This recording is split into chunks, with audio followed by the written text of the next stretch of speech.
numesc Andreea Gălățeanu, am 16 ani și sunt elev la Liceul Vasile Alexandru Iași.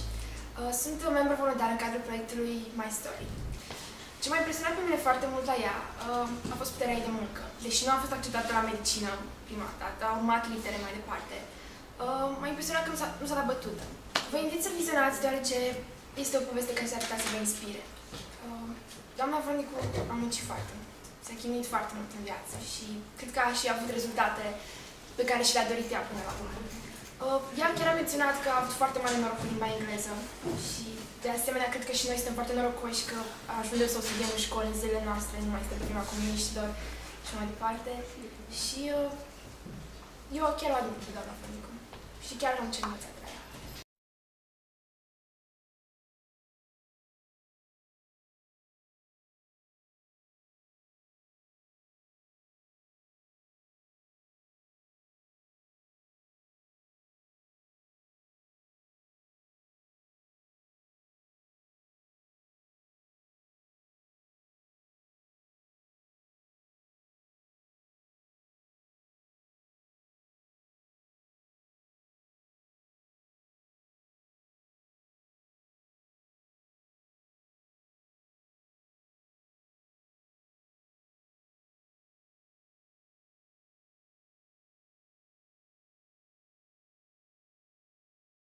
I am 82 in October. I enjoyed teaching. I have always enjoyed teaching. That was one of my Passions? yes, not only passions, but this sustained me. Yes. Cum să denumim această poveste? Eu mă gândeam să spun o viață furată din două puncte de vedere. Ce mi s-a furat mie și ce am furat eu de la viață. Dar nu prea îmi place cuvântul furat. În engleză ar fi snatched. I snatched something from life.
Eu am fost al doilea copil născut, a doua fiică.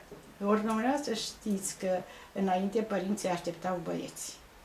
Părinții mei, cred eu, nu mi-au spus niciodată, n-am simțit în viața mea că ei m-ar fi defavorizat pe mine din cauza că am venit încă o fată în familie. A venit și un frate mai târziu după aceea. Dar ce mă face să cred că așteptau un băiat este că mi-au dat numele ăsta. Numele ăsta este exact în data când m-am născut, Areta. Și în afară de asta am aflat eu mai târziu că Areta a fost un mucenic, nu o muceniță. I was born in 1929. 24th of October. Yes, I'm very old. I don't know how I succeeded in reaching this age.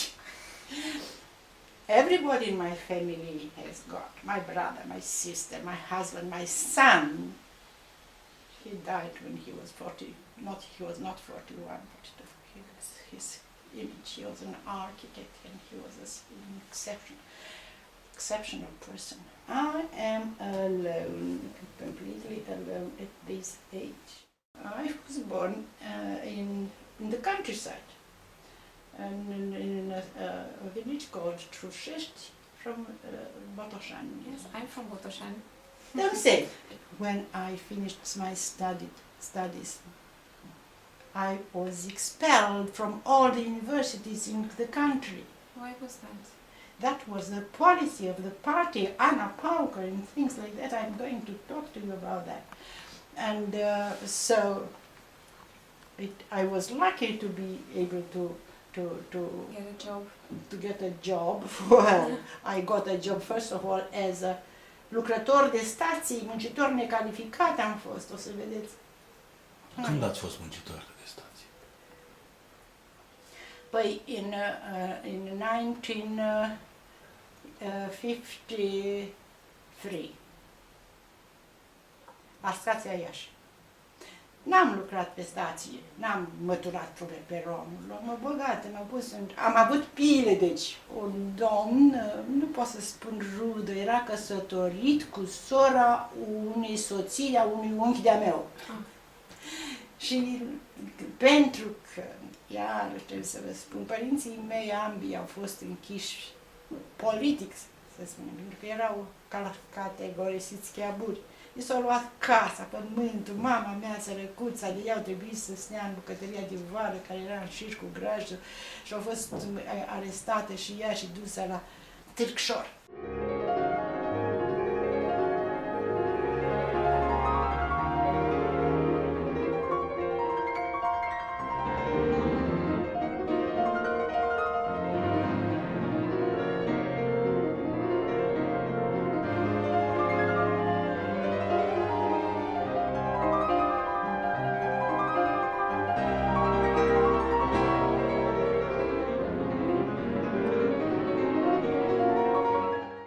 Trebuie să înțelegeți, nu știu dacă puteți să înțelegeți că ce înseamnă să nu ai inclinații doctrinare, politice.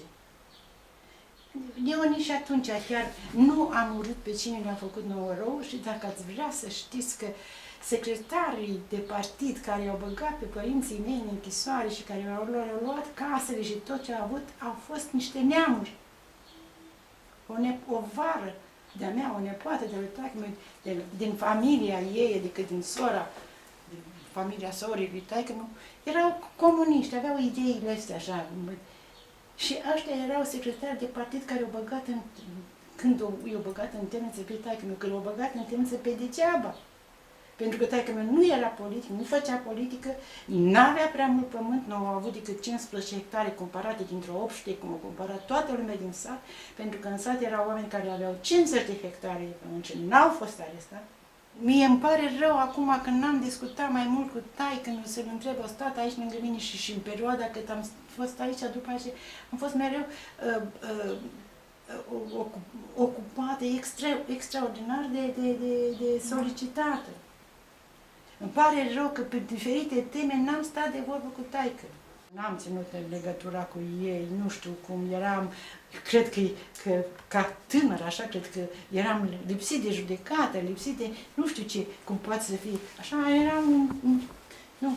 Sora mea, în schimb, că pe ei au arestat-o pe mama mea, deci i-au luat casa, i-au luat tot, și sora mea care terminase facultatea, de asta spun că fiecare am avut soarta noastră. Ea a terminat facultatea. Ea, de exemplu, a dat examen la 3 facultăți și și-a ales unde a vrut, cu un an înaintea mea. Și eu n-am fost admisă la facultate, că cu medii mari n-am fost admisă. Deci, diferențe de un an. Iar fratele meu nu a putut să facă nicio facultate, terminat liceul și s-a dus contabil la o cooperativă agricole, nu știu cum se cheamă, localitatea aceea unde se cultivă mult usturoi pe aici, prin Moldova. Și o luat-o pe mama mea la ea, la Comănești. De la Comănești a fost ridicată mama mea, de la sora mea. Și vă închipuiți cât de necăjită era sora. Sora mea a fost la mama mea la închisoare acolo. După ce au terminat, când le-au dat drumul în sfârșit, va să zic că asta a fost înainte de 54. Asta a fost, cred că, până în 53, deci vreo 3 ani au fost chestia asta.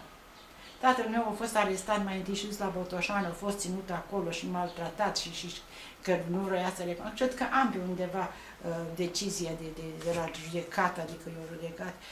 Și l-a dus la București și după aceea la Canal. Nu știu dacă a fost, aveam impresia că a fost și pe la Iud, dar nu cred, nu mai știu. De asta spun că nu am discutat prea mult cu el, nu știu de ce. Cred că nu vroia să vorbească taică-mi. Cred că am încercat, eu parcă așa mi-aduc aminte și el n-a vrut să vorbească, nu voia să vorbească despre chestiile. Da. Tata meu, după ce a venit, a început să lucreze. Era un om extraordinar. Era un om foarte rezistent, un om trăit la țară. Bunicii mei aveau, cum se cheamă, albine, pisacă, stupida și... A fost un om rezistent. Nu fuma, nu bea, la Canal. Știu că mi spunea că li se dădeau porții de țigări și el dădea țigările pe pâine. Și așa au rezistat. Asta știu de el. Părinții mei au fost sfinții mei, atâta pot să spun. Au fost niște oameni așa de buni. Tatăl meu numai bine a făcut la toată lumea. 2 ani am făcut facultatea la Iași și 2 ani la București. Se reînființează catedra de engleză aici, dar după 2 ani, când am fost o studentă, s-a redus, s-a desființat toate facultățile, toate secțiile de limbă engleză din țară și au rămas numai una la București. Asta în ce an era? Păi asta, dacă eu am terminat liceul în 48, deci am fost student de 48, 49, 49, 50, deci în anul 50. Și m-a dat cămin. Nu știu cât timp am stat în cămin, până când a venit ordin că toți fiii de cheabuși, de ăștia cu politic indezirabil, să fie dați afară din cămin. Am rămas în cămin clandestin. Nu m-au reclamat colegii, ci nu m-au dat afară din cămin. Era căminul Matei Voivod, un cămin enorm. Cred că mi-au pierdut urmă sau intenționat n-au vrut să mă dea. N-am avut cartelă de masă. Când termina masa și se dădea supliment, fetele îmi spuneau, se dă supliment. Și mă duceam și eu și mâncam câte ceva la supliment. Deci obicei la supliment se dădea acela ce era desertul, adică un fel de calup așa de griș cu lapte, adică, sau știu eu ce. Așa am făcut facultate. Dar m-am bucurat, acum trecem de la una la alta, m-am bucurat că la București am avut profesor pe Leon Levitsky, Da. o persoană excepțională, pe doamna Cartianu, iarăși o persoană excepțională, m-am bucurat mult de aceste, pe Ștefănescu Drăgănești. De ce ați fost exmatriculat? Pentru că eram fiu de cheabur. S-a întâmplat că acest ordin a venit când eu deja dădusem și ultimul examen de anul 4. Ultimul examen de facultate, deci eu am terminat în facultate. Și totuși am fost exmatriculată din toate universitățile. N-am avut dreptul, asta mi-a luat, dreptul de a da examen de diplomă. Am lucrat într-un birou, la întocmirea statelor de plată. Și după aceea, chiar m-am uitat astăzi că am o diplomă de absolvire a școlii de casier de la Calea Ferată, am făcut școală de casier, că nu mă promova cu nimica. Că spunea, ce e aia filologie? Mi-a spus un domnul director. Ce e aia filologie? Nu trebuie. Și m-am dus și am făcut școală de casier și l-am băgat și pe bărbatul meu și am făcut școală de impiegați de mișcare. Și am funcționat, am făcut ture, am făcut naveta la Bârlad, m-a și dat și un apartament la Bârlad, credea că băiatul meu avea 7 ani atunci, noroc că au fost părinții și am făcut ture de noapte și de zi la Vaslui, după aceea m-am mutat la Târgu Frumos, am mai lucrat și la Podiloae și după aceea m-am adus la gara mare la Iași, la Casa de Mărfuri. Am lucrat la documente de transport. M-au chemat ăștia la un moment dat de la secția de învățământ, când au apărut ore de engleză, prin 60 și deci eu am terminat facultatea în 52 și până în 63 n-am predat nimic.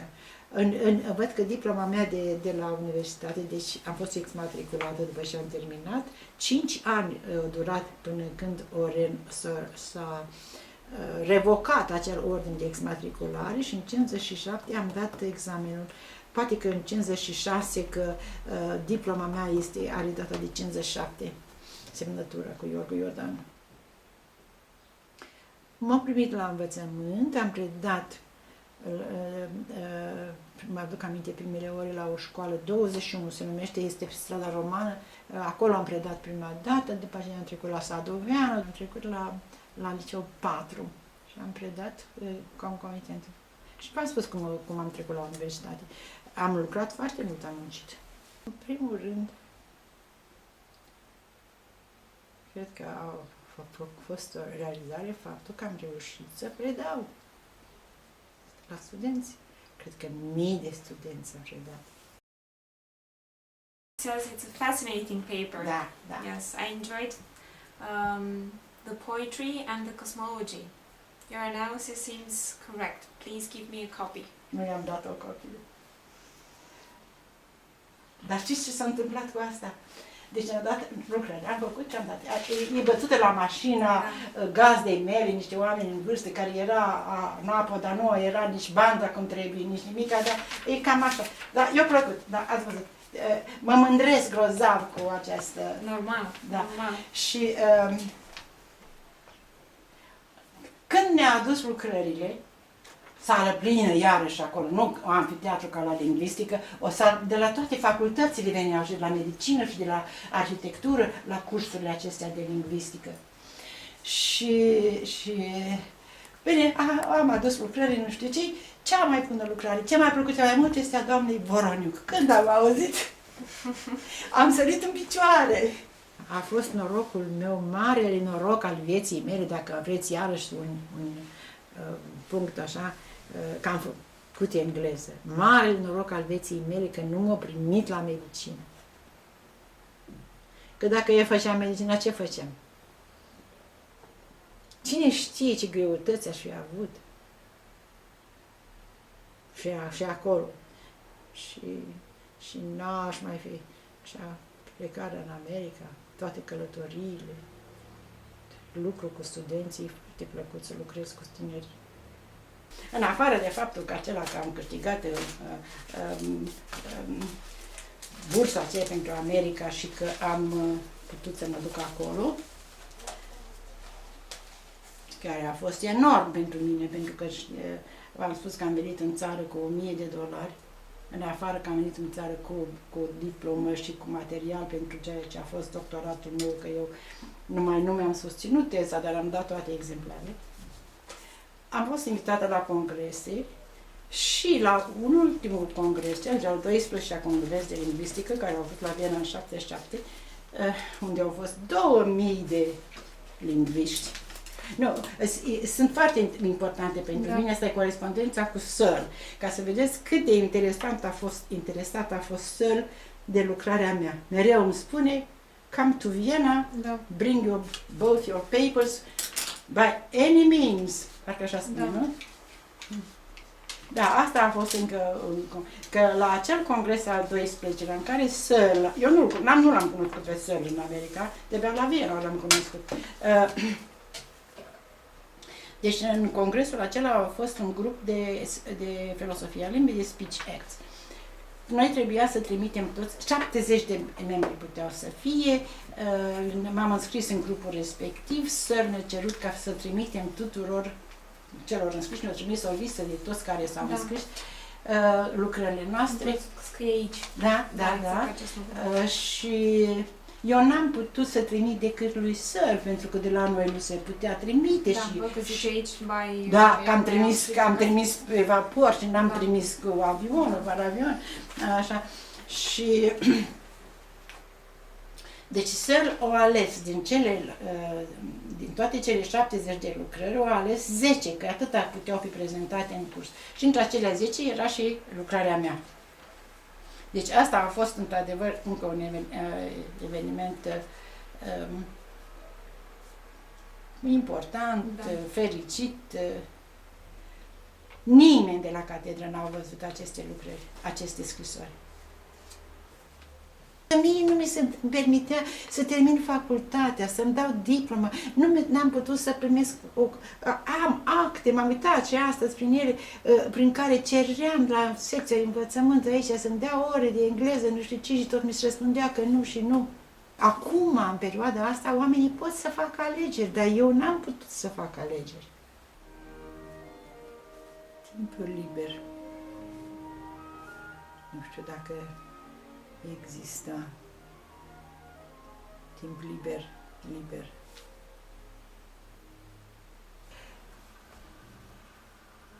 Ești fericit dacă poți să faci ceva pentru alții. Și e foarte drept. Dacă faci numai pentru tine, nu. Dacă faci ceva pentru alții, ești foarte fericit. Just? Asta sunt. What else?